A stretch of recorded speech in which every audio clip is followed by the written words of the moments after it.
hit record on a few backups to make sure we don't lose anything here. Don't you worry about a thing. I'm sure you all know about losing good footage. Well, luckily we don't have any good footage. There's nothing to lose.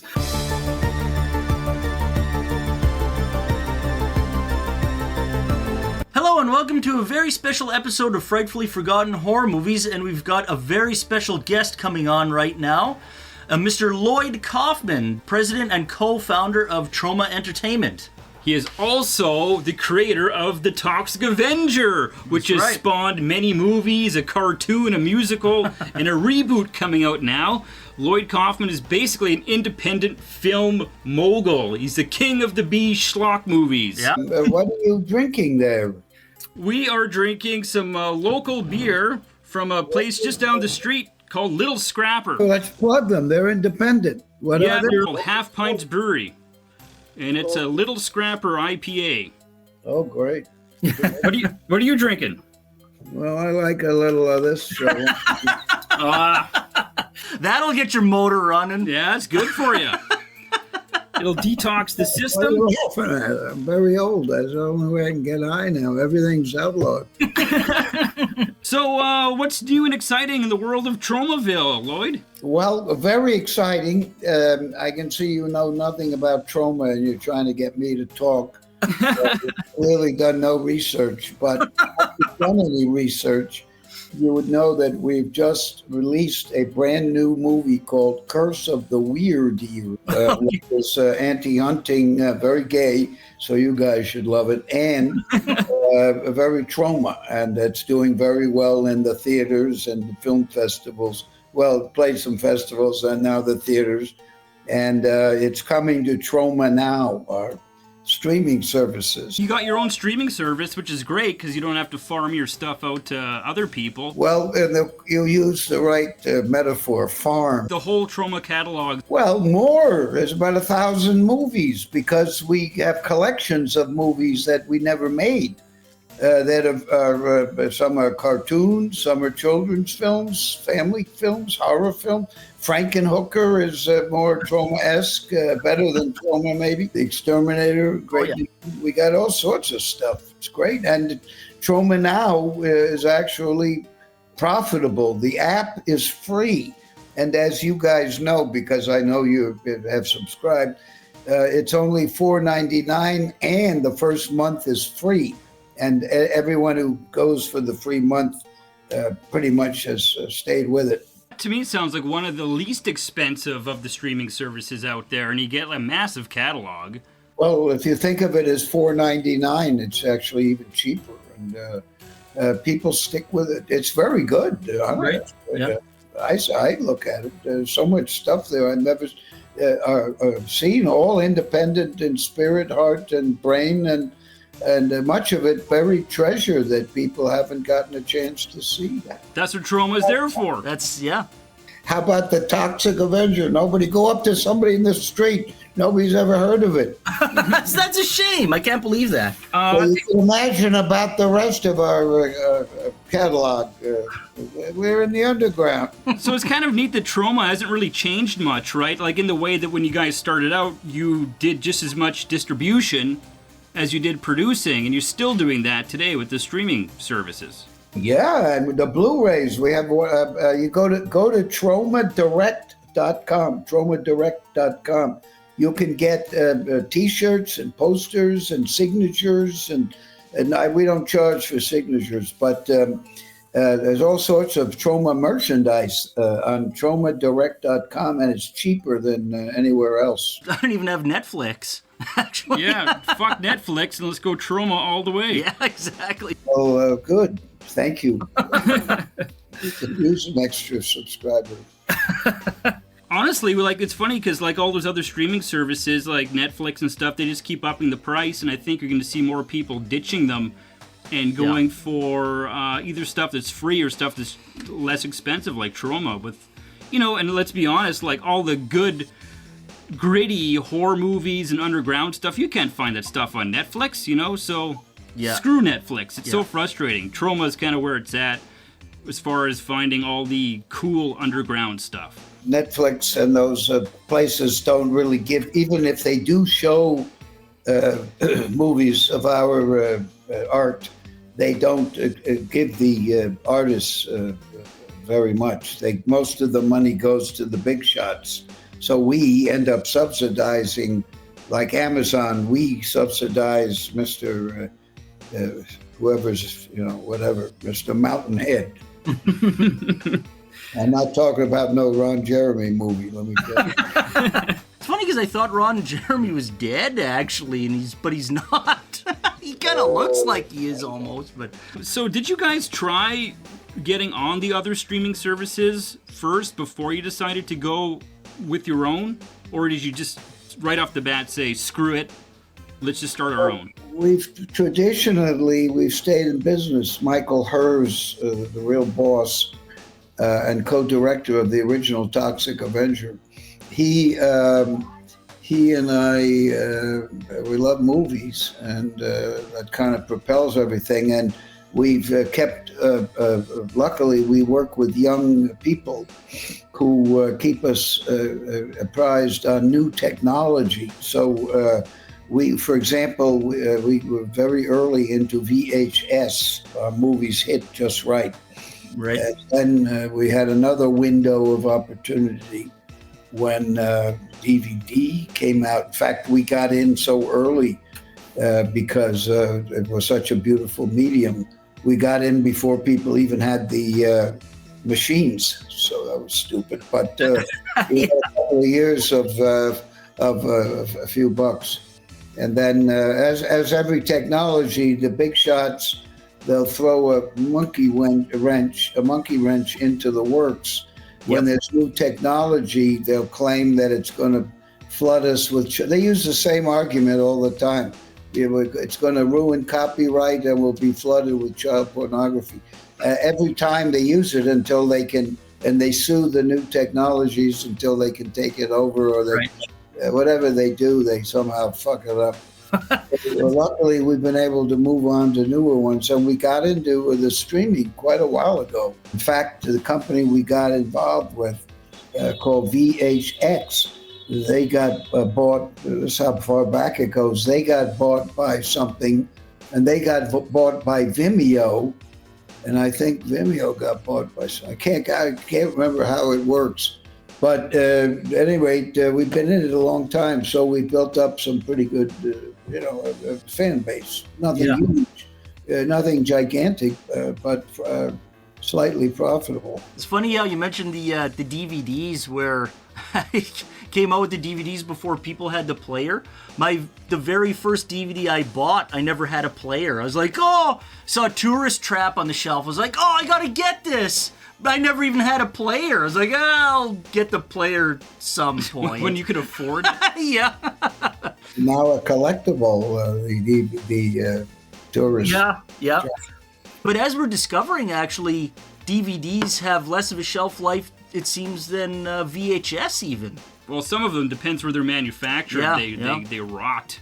VHS is, for some reason, people seem to want to collect for the purpose of the box. I can't imagine why you'd want to watch VHS. We love it. We collect it. We have a vast collection ourselves, and I think it's part nostalgia, part the artwork that sometimes doesn't translate to the next medium, right? Oops, sorry. Well, in a lot of cases, a lot of DVDs are VHS rips, too. So you're getting the same quality on a DVD, it seems, a lot of times. Well, you get a lot more, too. We always kept we have a lot of... I have behind the scenes of Rocky. I worked on Rocky. I made behind the scenes with Super 8 footage. I donated it to Fox, so it's on their box set. But it's a Blu-ray, I think. The core Rockies. Is it true that Rocky was cut at Troma? Well, the dailies were put together because in 35 millimeter, and we had upright moviolas. That was like 50 years old, even at the time, which was 1977. But they have two. It's a double system, so you have picture the sound and picture are recorded separately on the set. The camera and the tape recorder are in sync, but they're separate. The film is here and the sound is on 1/4 inch. So the sound now has to be using one of those things. The sound gets synced up and put on 35 millimeters film, but it's only sound. And then you have to sync it up in the moviola so that you can show it. Those are called dailies. And you have to get it ready the next, either that night or the next day, and show it to the director and the big shots. And since we were filming in Philadelphia and Troma was in New York, and all this was a secret, Michael Hers and his beautiful wife Maris were cutting the dailies, preparing the dailies. And then TVC Labs, who did a great job, they picked the film up and they'd overnight it to Philadelphia. And then I'd have to string it through the double system projector, the portable projector in the basement of the Hilton Hotel. And I'd be scared shit. And, Stallone and Burgess and Joe Spinell, they'd all be there. And I don't know if the actors were there. I don't remember. I just remember I was scared shit because it's early in the game. So every day, whatever footage we shot in Philadelphia would go to New York very fast, and then be overnight back to Philly. And good old Dan Sandberg at TVC Labs, who also did Class of Newcomb High. Very good job, too. And I think they did some other Troma movies. Always a good job. You mentioned Joe Spinell, who was in Rocky. Did you ever work with Joe before he passed away untimely? Only met him a few times. And a good guy. I only knew him from basically hanging out in Rocky. We filmed in Philadelphia for about 8 days, so we were filming like a Troma movie, out in the streets. Nobody was really looking. Right. We had help from the mayor of Philadelphia, who, and of course, Stallone wrote this thing for Philadelphia and convinced the producers to go to Philadelphia and film non-union with the Cry Uncle crew, which John G. Avildsen had used prior to Rocky, all non-union, of course. And I was on Cry Uncle, and Cry Uncle is on Troma now, and it is it's one hilarious movie. And you can see how John G. Avildsen was a genius before Rocky. He was also a genius because of Joe, which is buried somewhere in the MGM library. But I think it's now available places. I think it's great, terrific. You would love it. I guess let's talk about the elephant in the room, which might be the new Toxic Avenger movie, which seemed to be held up for some damn reason. Held up? What are you talking about? It was so good that Michael Hers and I, we didn't want to just give it to anybody. No, we've got nothing to do with all that. We're quite removed. Oh, but really? I have to say that the people at Cineverse, they've been very nice and pleasant. They're very enthusiastic about the Toxic Avenger. They say they've got 2,000 theaters booked. Okay. And they're all young, at least the ones I've had Zoom conferences with. And, they wheel me out like a pipe cleaner doll to, to promote and everything. Yeah, there's a Toxic Avenger website. And there are two of them. One is the Toxic Avenger New, the reimagining, and then next door, or part of that, is the ToxicAvenger.com, which is the classic Toxic Avenger, the big Toxie. So you have them both in that website, but you can learn a lot more about the big time Toxic Avenger by going on their social. I mean, it's got millions of. They seem to be. They're very big staff of young people, and they distributed. I don't remember the name of the movie, but it had something to do with a clown. But it was the biggest unrated movie in history, and Cineverse distributed it and in theaters, and it was huge. At any rate, so they seem to know what they're doing with the kind of our underground word of mouth world. You know what I mean? And word of mouth has a lot to do with it, obviously. Well, I guess kind of when you think about it, back in the day, that's how people heard about all those old Troma movies, right? It was all word of mouth. We had a lot of theaters in those days. So the theaters, although we got chopped up, the theaters really hurt us, actually, because the MPAA ratings board they took 20 minutes out of the Toxic Avenger. Canada took 45 seconds, not 20 minutes, 45. France took 30 seconds out, and the U.S. 20 seconds. And the Thing had come out 2 years earlier, and that's serious blood and guts and whatever. Yeah. Toxic Avenger is fucking cartoon, but they destroyed the directing careers of Michael Herz and Lloyd Kaufman, and that came true of Nukem High. Everything we ever did. Now they've won, so they know the theaters are basically two terrible theater chains and hate movies or hate independence, and what are you going to do? You ask young people nowadays what the Toxic Avenger is, and nobody knows, right? Yeah, It's difficult to get the movie out, right? The people who went to the theater in 1984, they saw a truncated version. What the fuck is this? Some guy with a pop. What? Nothing's happening. Where is everything? Right. And finally, VHS came out, and there was a director's cut. Big Shot at MCA wanted some kind of a rating for R-rated, so he wanted to change the rating system or something. So the VHS world permitted director's cuts.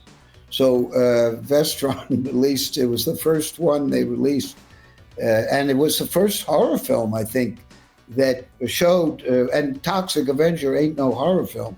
It's something else, but it sold like 2 million VHS at something like it was Vestron Video, and they were selling them at $1.99. Yeah. We made a few bucks, but the majors still managed to bring down the 2 or 3 independent video distributors by locking up the media and doing all their other tricks. So it ended up where only the big companies were there, and then Blockbuster took over the video stores. The big wave of Blockbuster. Monopoly doesn't work. Competition is what creates innovation. Exactly. Yeah. We shouldn't kick out all the Chinese scientists at Harvard because they're the ones who are innovating. They don't want to be in China and be set off with in a work camp. They want to innovate, and the minute they leave Harvard, believe me, they get letters from China immediately offering them great jobs anywhere they want. Right. And we're kicking them out. Okay. Considering all the bullshit you guys had to put up with dealing with the theaters, them cutting your movies down and all that kind of stuff, and always having to battle the big boys, how the hell did Troma survive all this time? Is it just elbow grease and fan base, or magic, or luck? There's a new book that's just come out. It's called Interviews with Lloyd Kaufman. Just came out like this month. Interviews with Lloyd Kaufman, published by University of Mississippi Press. And I did a little touring, and they're good people. It's interviews for 50 years of of this kind of stuff. And it's a very good overview of the history of independent cinema whilst I've been observing and being part of it. And it's not the greatest story, but unfortunately for independent spirit and innovation, it goes in cycles. We need competition or there will be no innovation. That goes for toothpaste or anything else on the shelves. Did a lot of the small independent studios compete against one another a lot, or did you guys try and help each other out where you could every so often to get your movies out? Or when I started, before I met Michael Herz, there was a myriad of independent studios doing very well. American International Pictures, one year in the 50s, they made, or maybe late 50s, they made 55 movies. Was out in LA with, kind of beach blanket stars. And And they made a shitload of money. And Roger Corman came out of them, and then he went on to do all sorts of great stuff. So my idea was to try to figure out a way to combine freedom with a low budget and see if there's a way to squeeze in. And luckily, Michael Hers and I began with the shortage of screens because AMC and the other one hadn't been invented. So the multi-screen chains weren't there yet. They were starting, and they needed 35 millimeter movies. So luckily, we had made some. And they would have put up my bar mitzvah films, but they put up Squeeze Play, which nobody wanted to play, R-rated raunchy comedy before Porky. So, it was, the theaters didn't want to take it. But AMC gave it a sneak preview in Norfolk, Virginia, Norfolk. And just wanted to say fuck.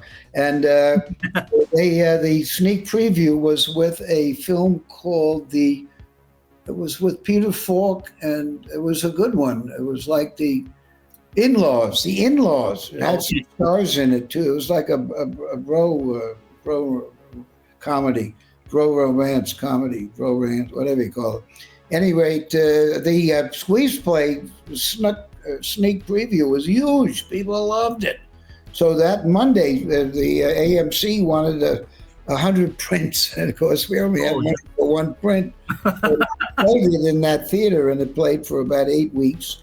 And then we slowly, what they called bootstrapping, we'd have sub-distributors all over the country, but the one that took care of the first time was Washington, D.C., and he paid us a little money, and he would get the money from the theaters and then pay us, and we were able to make 2 more prints and kind of move them around, and it was Squeeze Play was a huge hit, and we were able, because we were able to open in a territory with maybe 30 theaters, because the movies were needed. And there were sub-distributors, we were able to do okay. And we had a few years where we were doing all right. Yeah. And then the majors upped the ante, and it became... and the MPAA, that's the other problem. The MPAA put a lot of companies out of business. Is it much easier nowadays, or is it still difficult, but it's, Well, good point. One of the 3 things I got from my Yale University experience was, other than drugs and comic books, Marvel, which is where I never read comic books, but when I saw those Marvel books next door at my Yale freshman room, I ran after Stan Lee and attach myself to him. But at any rate, something about making movies. Yeah. I don't remember what I was saying. All the hoops and everything that you had to jump through back in those days, is it still kind of the same nowadays? Like, no, well, the good thing is I did learn, I studied Chinese and Chinese studies and Taoism, the Tao Te Ching, by a guy named Lao Tzu. Good guy. I just go out drinking with him. He came up with the yin and yang thing. So the yin now, the good thing, is that you don't need anything now to make a movie. You don't need money. Your cell phone, Sean Baker has proven your cell phone is enough. And many people are making very good movies with cell phones. Now it's 4K, no excuse. Now the question is, you got to write something. That's the hard part. That ain't so easy. But you can make your own damn movie. All these young people, they know. I've totally been lazy. I know nothing. I have to rely on young people. I never learned the magic of digital editing or any of the special effects, any of that stuff. I know nothing. So I'm relying on young people to do the mechanics, which is really a problem because when it was 35 millimeter, it was like an M1, what do you call that, machine gun. I could take a 35 millimeter camera apart, put it back together. I knew the lenses. I was really good with handheld 35 millimeter. That thing is heavy too. Very good with handheld, and we didn't have the video feed. We never had video feedback because too cheap. Well, we couldn't afford it, and then we were too cheap. Finally, when we went digital, we did use the video feedback. There's so much talent on YouTube and elsewhere. The public is amazing. Well, that's the real talent will work itself up. You make a movie, and you keep your day job and as IT or whatever you do. You go to some conventions, you sell a few, you meet some people like Lloyd Kaufman. Maybe you can give him a script that's decent. You give you a few bucks, you make a movie, and you move up because you're talented. You keep moving up, like James Gunn, who just did Superman. It's coming out very soon. He shot it a couple of weeks ago, I think. It's already finished. And how about Trey Parker and Matt Stone? Right, yeah. Mm-hmm. Cannibal the Musical, it's their first movie. It's one of our best. And I don't know what happened to them, but I suppose they're doing all right. Yeah, they're doing okay, I think, yeah. And we got all sorts of a cornucopia of famous, talented people who have come out of the Troma back swamp. Back swamp. You mentioned the young people coming up and making good movies. I'm just curious, if someone wants to get their foot in the door in film or even just in Troma in general, what do they do? How does someone get involved in Troma if they want to join the team? Well, we're based in New York City. So, but we have a movie now that's being prepared that's in California. So somebody could meet the director of that, or at least communicate with that director. And as far as New York goes, people can be enterprise observers. We're constantly filming stuff, but it's very hard. You have to call. You have to email Andrew at Troma, Troma.com. So if you can spell Andrew, chances are you might be able to do it. Well, at least there's somebody that you can contact. No, we've got great people. Let me tell you, Andrew at Troma.com is very great too. Yeah, Andrew helped us put this together with you, and is great to communicate with. And it happened. I cut a meeting short too. I had the wrong information in my head. I'm sorry to cut your meeting short, Lloyd. Jesus Christ. No, don't worry. This is much better. I like that how you guys have that, where there's somebody to talk to. It's not like it's an impossible thing to get into and you can't ask anybody any questions and, you feel like you're shut out. That to observe. It's like being a bit on a movie set, but also hearing... we only have about 10 people, so there are no real secrets. In fact, Michael Hers and I work in the same room, and the other people are all in one big room, like I learned from my Asian studies when I used to go to Japan. So, everybody kind of knows what everybody's doing, except for the side hustles that I know go on. Like what, Lloyd? Like what? Funny you mentioned Michael Hers quite a bit, and you seem to be more the face of the company rather than him. How come that you've kind of taken on this persona of the face of Troma more so than he did? Yeah, Michael is a very private person. He's very attractive and very funny and a great director. And after Toxic Avenger, he pretty much removed himself from that part of it, what are you going to do? He wanted to grow up and not have to get up at 4 a.m. and position the porta potties where they won't be smelly, or make sure that nobody gets run over by the trucks, or where you're going to put the trucks so they're not in the fucking wide angle shot on which you've spent 2 months preparing or whatever. I don't want to go through with that anymore. And he doesn't like to be on camera or on film or anything. He did it for a long time, and finally he stopped. He didn't want to do it. Once we got sort of established. In fact, to try to get us a little bit, get his attention, we had a big fat guy, Joe Flyshaker, obese. Whenever we had a publicity thing, TV, we'd have that guy be Michael Hers and give the interview. I thought that would get Michael to do more. But he come back. wanted the fat guy to take his place permanently at Troma and everything. I guarantee you, if he would have kept directing, we wouldn't be in this position. I'd be talking to Steven Spielberg, not to you guys. Gee, Lloyd, thank you. Have you, other than Troma movies, and thank you for watching them, have you seen anything recently, new, old, big screen, little screen, that you, not Sinners, that you love? Well, we're always watching old stuff to catch up with stuff we miss, because, there's so much stuff from the past. Yeah. Anything recent that you could? I just finished Sal the Pearl, Sal the Pearl by Clouseau. Terrific.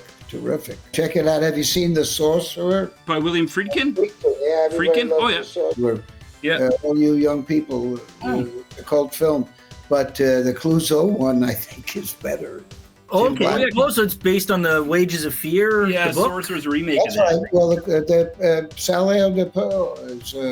That's right. Oh, is Wages of Fear. That's right. Yeah. Watched the two back to back recently, and they're both very good. But boy, I think that Clouseau is quite a bit better. Kindred, which is our next review coming out, is a lot of fun. It's a good creature feature. Thank you for helping Troma spread the bouche à l'oreille, as we say in French. Word of mouth. Yeah, no problem. People like you and word of mouth. Yeah, I've been a fan of Troma since I first saw Toxic Avenger way back when, and it was like, what the hell? What have I been missing my whole life, right? Yeah. Got no money. Anyway, I better go because I've got something I got to do. Okay, no Lloyd. problem, Lloyd. Thanks for joining us, and best of luck to you in the future. Frightfully forgotten. Yeah, good alliteration. I like it. It's very important. Stan Lee actually used alliteration for the credits he would give to Steve Ditko and the various people who were on the comic book. He would give them credit, but give them names, that were alliterative. Right. No, that's all righty. Thanks, gentlemen. Okay, thank you very much, Lloyd. Cheers, Lloyd. All right, bye-bye. Cheers to you. Thank you. It was a lot of fun.